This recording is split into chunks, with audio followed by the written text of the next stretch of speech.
everyone? How's everyone? Hope everyone had a super week. Again, this is Troy Lamel Stovall, CEO and Executive Director of TEDCO. Once again, with another episode of TEDCO Talks. And I couldn't be, I mean, I know I say this a lot, but I really am excited about the gentleman we're going to talk to today. And, we spent a lot of time in these last several weeks and months talking to individuals who have truly moved the needle in terms of Maryland's innovation and entrepreneurial culture. But we're going to talk to someone today that's not just done that in Maryland, but really across the country, and really has invested his career in innovation and entrepreneurship. But most importantly, he's got that traditional radio voice that we all love to hear when we have Rich Bendis with BioHealth Innovations. Rich, thank you for being on TEDCO Talks today. Troy, thanks for the invitation, and you forgot to say that I also have a face for radio. See, I wasn't gonna go there, my friend. You're my friend, so I'm not gonna go there. So look, Rich, one of the things I like to have our guests talk about is their journey, right? And tell it in a way so that if someone who's out there that hears something about their journey that emulates yours, they get something out of it, they can take away from this conversation how you've overcome and how they could look for ways to overcome. Well, thank you for that. And I was thinking about that question when we talked in advance about the journey, and I was reflecting on something that happened a long time ago, Troy, and that was, I was very fortunate to get an Entrepreneur of the Year award from Ernst & Young. And I was standing up there giving my acceptance speech, and I was just recognizing where the genes came from for entrepreneurism, because my parents had a mom and pop grocery store in Pittsburgh, Pennsylvania, and we lived above it in an apartment. So I never thought about them as entrepreneurs, but that was really the beginning. And we talk about roots. My roots really started with my parents, because I never thought about them as entrepreneurs, but that's probably where I got it from. And, the evolution was one that was never planned. My career has really evolved based on just being at the right place at the right time. And just very briefly, I started out in large corporations, Quaker Oats, Polaroid, Texas Instruments, Marion Laboratories.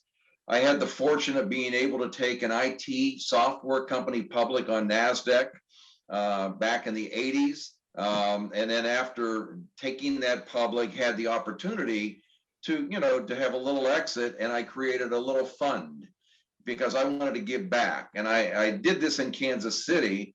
And it was really, we created something called the Silicon Prairie, because it wasn't as robust as the Silicon Valley. So we created something out in the prairie, but we really didn't have all of the bankers, the lawyers, the accountants, everybody that understood technology back there. So we tried to build something to make it a little more engaging for emerging entrepreneurs that didn't have access to all of their resources they needed. And as I progressed through my career, I did have the opportunity to make investments as an angel investor to help other people sort of in the technology and the life science space, migrated to the East Coast, helped create Innovation Philadelphia, which was a private-public partnership in southeastern Pennsylvania, doing similar things that you and I do down here in Maryland. Mm-hmm. And then ended up in Maryland about 10 years ago. And just to give a little background, I was speaking at the National Academy of Sciences and talking about what it takes to build a robust ecosystem in the life sciences. Somebody from Johns Hopkins was in the audience, said, what you just explained is what we'd like to create in Maryland. Could you come down and talk to us? And so, from there, that's how BioHealth Innovation got started. And it really, I'm in Maryland today, Troy, not because I have to be, it's because I want to be. I love it. I can't think of another place in the United States or the world that has more assets, mm-hmm. especially in the space that we're working in, the biohealth and life space, and really that are really underappreciated, maybe underconnected from where they should be. And what you and I are trying to do right now is to create greater awareness of the fantastic assets, technology, entrepreneurs, and partnerships we have in the state of Maryland. No, a lot of, first of all, thank you for that. Thank you for all you've done across the country around this, and obviously in Maryland. We'll talk, but I want to, if I heard as I was listening to you, and then what I've learned about you, you said right place, right time, and some people might interpret that as luck, but let's don't know just a minute, because luck isn't. I would agree. I believe luck isn't something that just happens. It happens because of something that you've done, and so the other word I heard in your background there was perseverance. I guess I'd like you to talk a little bit about if you agree with that, and kind of, it's because it's not always luck. It's about how you make that luck happen, and that has to do with perseverance. Yeah, and that's a really good reflection because, growing up in Pittsburgh and then, moving throughout the Midwest, Cincinnati, Indianapolis, Kansas City, I call it a Midwest work ethic and a work mentality, is that basically nothing's really given to you. You need to work for it. Sometimes you have to be patient. The other is you have to be persistent, but it doesn't happen unless you work hard. Mhm. And so at the end of the day, I think based on how my parents raised me and the environment that I grew up in, it really gets down to seeing what the goal is there, working as hard or harder than other people that are trying to achieve that same goal, and developing an unbelievable work ethic that will lead towards future successes. So the persistence is something that if you want to be an entrepreneur, and you are not persistent, you probably will not be successful. So I agree with you 100% on that. I always talk about the two P's, patience and persistence, though. I love it. I love it. I when I first got into this business, I got a chance to go to Silicon Valley and meet, the what I call the kings of the Sand Hill Road. These people who are just legendary venture capitalists who are, we were limited partners in several of their funds, and one of many things they told me or taught me was that they always, this is as much as a great idea, they really were investing in the people with that idea, and it's really about investing in great people who may have an okay idea and not the other way around. And I guess my questions or thought is, as you said, that's kind of what I heard from you is, this is all about the type of people who may have an okay idea, not so much who have a great idea, but not so great people. Yeah, there's two elements to that. One of them is really organizational development when you're talking about people. And early in my career, I had the privilege of going to a week-long educational program, and it's called Building a Quality Organization.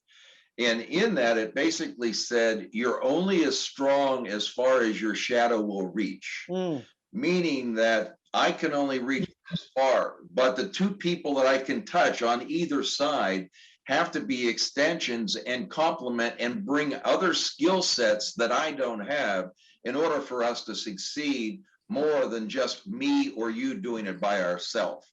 And then the other thing when you're talking about entrepreneurial culture and mentality, I agree with that. You really need to have people that are ethical, their vision, they're driven, they have a passion for what they're doing. And sometimes they might not have the best technology or the best market, but if you have the right people, sometimes you can get them to pivot into an area where they can actually succeed versus an area where they may have started and there's no pathway to success. But if you have quality assets and people to work with, then you generally have a better chance of succeeding with them. A lot of P's there, right? We got the pivot, we got the perseverance, we got the patience, and we got people. A lot of P's in that. But that's that. Hopefully, people will take A lot of away P's. a lot of P's, a lot of P's there.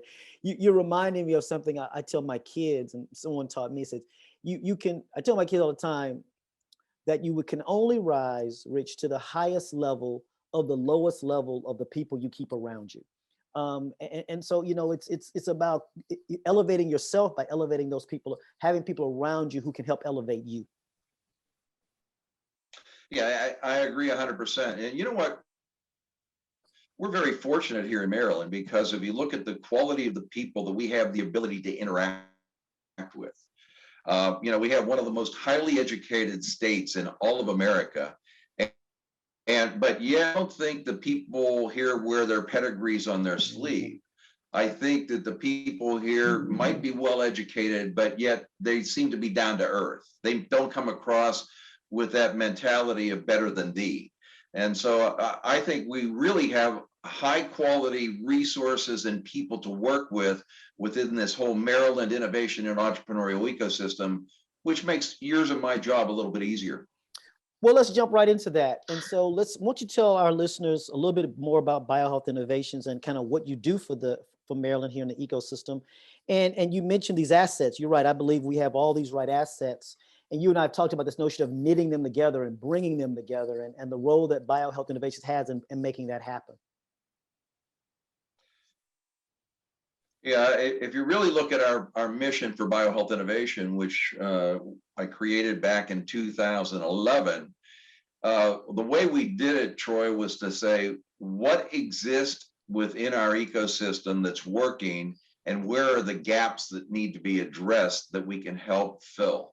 And because if you're going to be an economic development organization, the worst thing in the world is to be competing with your potential partners that you want to work with. Exactly. You want to find ways that you complement each other in your partnership efforts. So if you look at what we do, our whole mission in life is to accelerate the growth of commercially relevant biohealth entrepreneurs, scientists, researchers, and companies within the biohealth capital region, which is Maryland, DC, and Virginia. And if we look at where the epicenter is for the biohealth capital region, it's in Maryland, because we see that probably 80% of the resources and assets, companies, National Institute of Health, FDA, CMS in Baltimore, Johns Hopkins University System of Maryland, 2,300 companies. Mm-hmm. I mean, really, this ecosystem is real robust. The challenge I found, and maybe you have found as you enter, is that sometimes everything's not connected. Yep. And, when I first came into the region, I'll tell you a little funny side story. Everybody would say, "Where'd you go to school?" And, I thought people want to know where you went to college. No, they wanted to know what prep school you went to, And so I didn't go to a prep school in my life, and I definitely didn't do it in Philadelphia or Baltimore. But at the same time, also I was wondering why we couldn't partner together and, trying to get people in Montgomery County and Baltimore or Washington, D.C. or Frederick to get on the same page sometime. And, I said, it's only 35 miles from Baltimore to Montgomery County. Why can't we just work together? It's sort of this competitive environment. And I think what you're trying to do with some of your entrepreneurial tools and databases to connect people is going to be a valuable way of getting more people who have programs, services that they can offer to get to the people that need them. And I hope that we can work with you and help as part of that delivery system. Well, it's no doubt about that. And listeners who've heard me talk, I talk about, Rich, that Maryland has, like you just said, Maryland has all the assets. There's no debating that. When you compare Maryland to the Californias or the Massachusetts or, the Central Texas areas, we have all the assets. That's not the question. The question is their proximity to one another and their leveraging of one another, right? And I like to talk about, we will get bigger and stronger by getting smaller, by minimizing those degrees of separation between any two people or organizations. That's how we get bigger. That's how we get stronger. And that's what you and I have talked about. It's meeting you and leveraging what you guys do. And you're right. It's not about, when you want to do something new, it's amplifying what others are doing and supporting what others, as opposed to replicating what others are doing in this space. Yeah. I think the other thing is it's also about branding, because if people think about our region that we work in, it's got this historical background of being a government and an academic. It doesn't have that same persona as a entrepreneurial venture capital like Silicon Valley Research Triangle, Route 128 up in Boston. But I think change is occurring right now. You're starting to see sort of the tech transfer offices look at doing startups rather than licensing their technology right now. You're starting to see more and more serial entrepreneurs who are doing it for the second and third time. And maybe they weren't successful each time they did that. Maybe we're a little more conservative in this region, where you don't forgive them as easy with a failure when you try to do your second startup. But I think the culture is changing right now. And I think a lot of that has to do with some of the great success stories we've had come out of this region. Yeah, and the other thing I'll add to that is, I just actually got a list this past week of all the venture capital entities, institutional capital entities that either have outposts in Maryland or are headquartered or having regional or national headquarters. So then that list is growing, and so and it literally it's a Right. kind of a dynamic on list, and so that becomes a really good proxy for others talking about what you and I just said, be able to value that and put money into it. Rich, let's just pivot a little bit. Look, we're sitting here.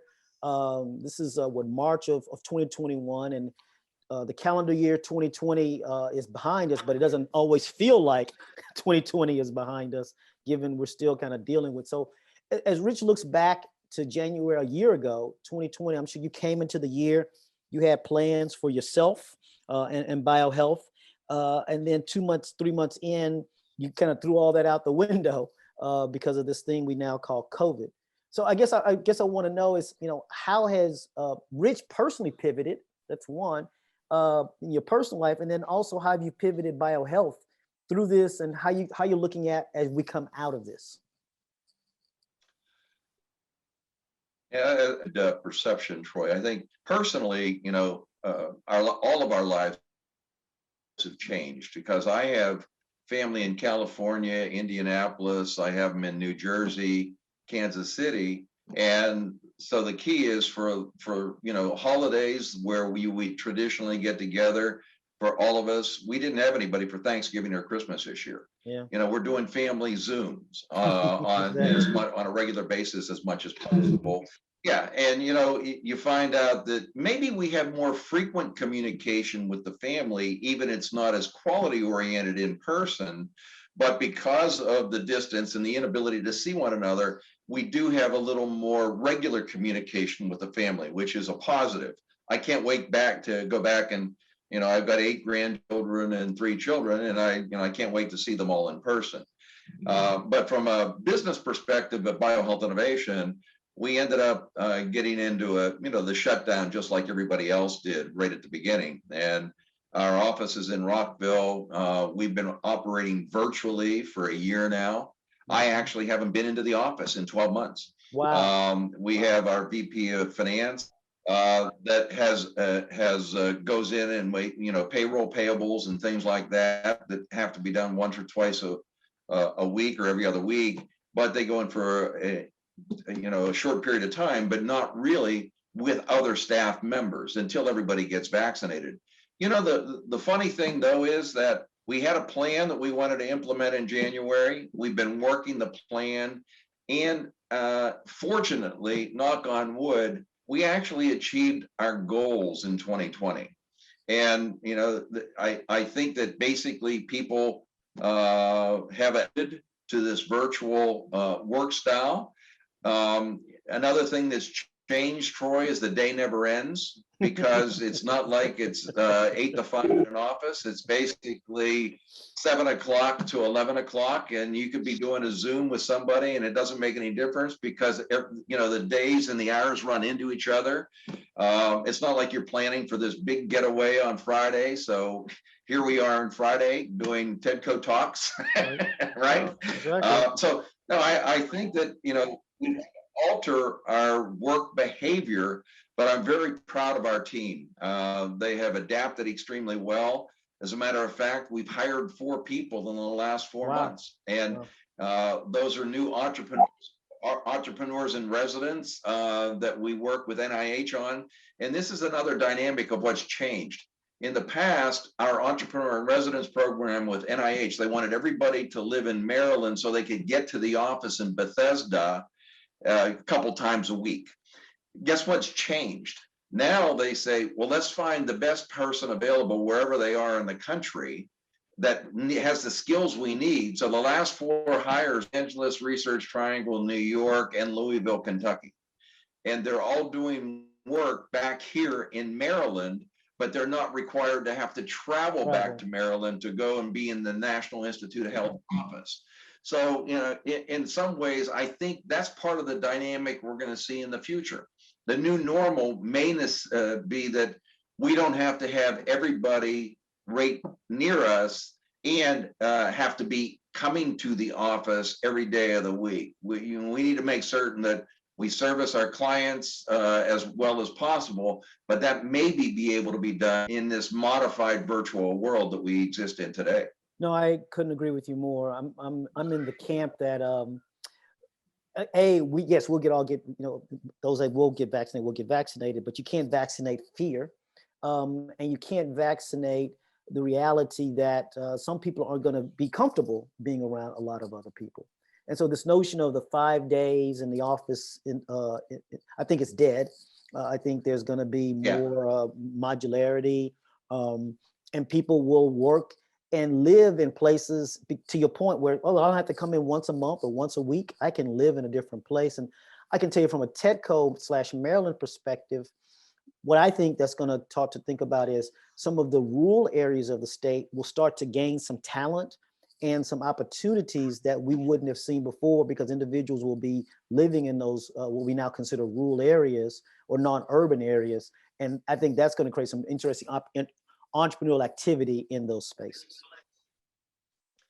I agree 100%, because there's not as much disadvantage to be in a rural or non-metropolitan area today as there has been in the past, because the manner in which we're communicating, it doesn't require a lot of personal face-to-face interaction to consummate a deal. I mean, most of the stuff that the last 12 months has been virtual, with new contracts we've signed, new clients we've set up, venture capital investments that have been made, companies that have sold their businesses, companies that have gone IPO. A lot of this stuff has happened where some people have never met the people personally that they've actually done a transaction or worked with. So that means that the people in rural Maryland may have an advantage, just like the people in downtown Baltimore, of interacting with the people they need to be successful. So and the thing that's changed for us also is we do something called international soft landing and help international companies try to land in Maryland rather than go to Boston or San Francisco. The door has just opened to where, we're talking next week, we have Italy, Netherlands, France, UK, companies we're talking to that would like to enter the United States, and they would like to set up initially some virtual offices because they can't come back and forth across the pond. I believe that the global markets have opened up more for all of us to be able to interact with people, and we're not at a disadvantage right now to where we can't fly to London and go sit down and meet with somebody the way we would have done it 2 years ago. So I believe that the opportunity door is open for all of us.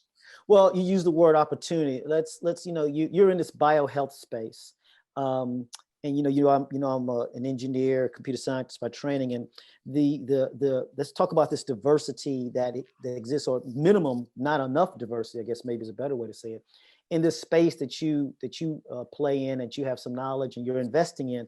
Talk to me about ways that you're thinking about how to diversify this space, and how you're thinking about this notion of diversity and creating more opportunities, using your words, for others that have not traditionally participated in this biohealth space. Yeah, I think the key is that this market and this industry, the biohealth industry, doesn't discriminate against what a person's background is. I mean, everybody has an opportunity. I think where there may be a little disenfranchisement is they may not know who the resources are or how to get to them in order to help progress with what they are doing. I think if you look at Maryland or even Montgomery County, it's one of the most diverse counties in the United States, which people don't know. We have rural elements of it. You have all the people that are working at all these federal agencies with all different ethnicities. And almost every different diverse population exists within the state of Maryland in different regions. And I guess the key is, you probably are developing, I know that's one of your goals, to develop more programs and services to get to the underserved community, because that has not been as much of a priority in the past, and we need to do more of it. And you can see that happening nationally, just the amount of attention that's growing, that there's very talented people that don't have access to those resources they need to grow. And what we need is greater connectivity to connect them to them. No, and that's the word is connectivity and exposure. I'd use that other word is how do you get them more exposed so they know about those opportunities and they know to be a part of them, and thinking more broadly about the types of opportunities that exist in these spaces. And you're right, we've got different programs. If people go to our website, tedcomd.com, we have things like the Builder Fund, the Rubric. We're going to be launching a thing called the Urban Business Innovation Initiative. We have the Rural Business Innovation Initiative. So yeah, we're for us, diversity isn't just about gender or race, but it's also socioeconomic and geographic, to make sure that the opportunities for all Marylanders are available to them. And that's what we want to talk about. And I know you share that same goal. So Rich, as we close, I share that totally with you. As we close, I want to go back to kind of your kind of personal kind of COVID. I'm just asking people, what's been this kind of, I don't know about you, but, I've got every streaming service. I got probably too many of these streaming services running around.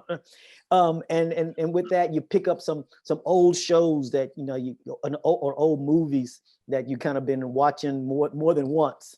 So what's that old show or old movie that you started watching because of COVID? Well, we're watching a whole bunch of those new series that come out too, that I've never been that in the past, and I don't watch a lot of them on TV. But yeah, I'll tell you the funny thing, Troy. I have a granddaughter who lives in Indianapolis, but she's going to the University of Kansas. I'm in Kansas City right now. She comes and spends 1 or 2 days a night with us in Kansas City. So that's part of the family we get to see, which is a blessing. Yeah. And after dinner, we all sit down together and she goes, "What are we going to watch tonight?" And so we're basically, she's getting to see movies that came up in the 80s or 90s. And we said, "Well, you've never seen that before?" And she said, "No." And so things that we've watched together with her. We just watched the one with Tom Cruise and Jack Nicholson on the favorite A Few Good Men. Few Good Men. I was gonna say Few Good Men. Yeah, Few Good Men. With A Few Good Men. You can't Yeah, handle the Few truth. Good Men. You can't We handle watched, the truth. You can't handle the truth, truth. right? And then we watched the Watergate movie with Dustin Hoffman and Robert Redford. In Watergate, about that, which is historical, which he had never seen that before. Yep. We watched Top Gun, Sleepless in Seattle, You Got Mail. I mean, all of these movies she's never seen in her life, and they're all sort of classics. So it's fun to watch a 20-year-old go back to what you and I used to watch back in the 80s and the 90s. Yeah, they got a new Top Gun coming out. Top Gun 2 is coming out after 20 years? Yeah, Top Gun 2. Yeah. So we're gonna watch they got Tom Cruise never ages, right? And they got Coming to America, put out a new one. So that's gonna be, Eddie Murphy. I know, Eddie Murphy got the second one. So he's coming back. So they're catering to all of us, who, like you said, came up through the 80s. So they're catering to all of us and creating a whole new audience as well. Well, Rich, again, we can go on. I can't tell you how much I appreciate your counsel, your engagement with me personally and with TEDCO, and what you do for the state of Maryland. I just can't thank you enough. And I really appreciate you. And I'm looking forward to, our conversation we're going to have clearly offline, but what we're going to do for the entrepreneurs of Maryland.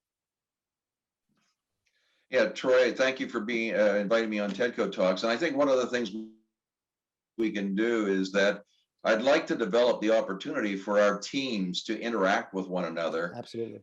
Sometimes we focus on the clients, but I think the more BHI's team knows about what TEDCO's team's doing and vice versa, then it's easier for us to interact. So as a follow-up to this, I'd like to continue the dialogue, set up some ways that we can have some regular dialogue with our teams interacting with one another. Absolutely done. That's just a matter of setting the calendar. Absolutely done. So again, thank you all. Thank you for what you do. And to the audience, again, I hope, like I always say, hope that you heard something today that allows you to kind of see that what's possible is possible with some patience, some perseverance, and the right people around you, you too can achieve your dream. So again, thank you, Rich. Thank you all for listening. Again, this is Troy LaMelle Stovall, CEO and Executive Director of TEDCO Talks.